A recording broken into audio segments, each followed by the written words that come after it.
Dans cette présentation, nous allons découvrir les fonctions et réglages principaux d'un oscilloscope. Un oscilloscope permet d'observer des tensions alternatives. Commençons par allumer l'oscilloscope. Une courbe apparaît à l'écran. Cette courbe est appelée un oscillogramme. Il s'agit ici d'une tension alternative, sinusoïdale, c'est-à-dire en forme de vague, et périodique.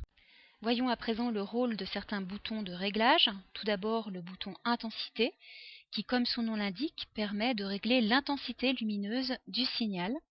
Il faut donc le régler en fonction de son confort visuel. Le bouton focus, ce n'est pas très clair sur cette vidéo, mais il permet de régler la netteté du signal.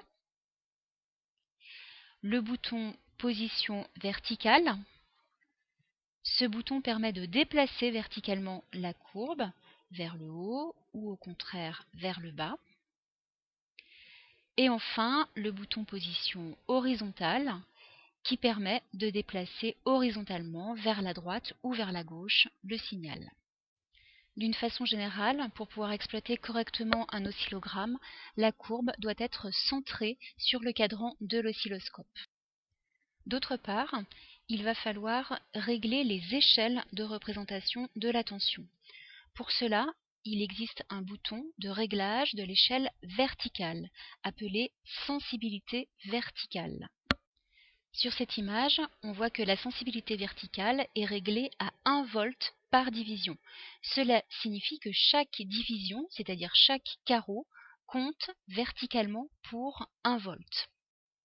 Si j'augmente la sensibilité verticale, je passe à 2 volts par division, ce qui signifie que chaque carreau compte verticalement pour 2 volts.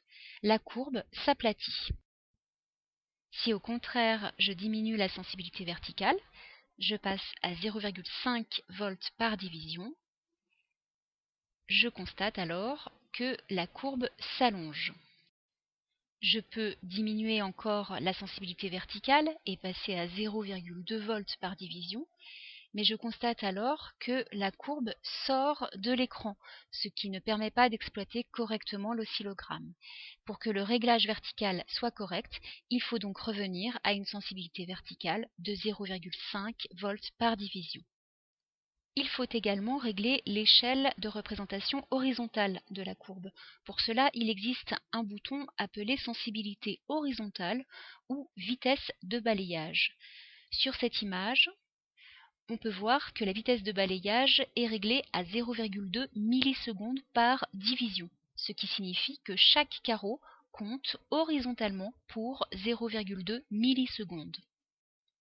Si j'augmente la sensibilité horizontale, je passe ainsi à 0,5 millisecondes par division et je constate sur l'oscillogramme que les vagues se sont resserrées. Je peux au contraire diminuer la sensibilité horizontale et passer à 0,1 millisecondes par division. Je constate alors sur l'oscillogramme que les vagues se sont au contraire écartées. Je peux diminuer encore la sensibilité horizontale et passer à 50 microsecondes par division. Mais je constate alors sur l'oscillogramme que la courbe n'est plus exploitable puisqu'on ne peut pas observer un motif entier sur le cadran de l'oscilloscope. Il faut donc que je revienne à la sensibilité horizontale précédente, 0,1 milliseconde par division. Celle-ci me permet en effet d'observer un peu plus d'un motif sur le cadran de l'oscilloscope, ce qui correspond à un réglage correct. Voilà, notre oscilloscope est à présent réglé. La sensibilité verticale est réglée sur 0,5 volts par division, ce qui permet d'observer une courbe suffisamment haute mais qui ne sort pas du cadran de l'oscilloscope. Et la sensibilité horizontale est réglée sur 0,1 millisecondes par division, ce qui permet d'observer un peu plus d'un motif élémentaire.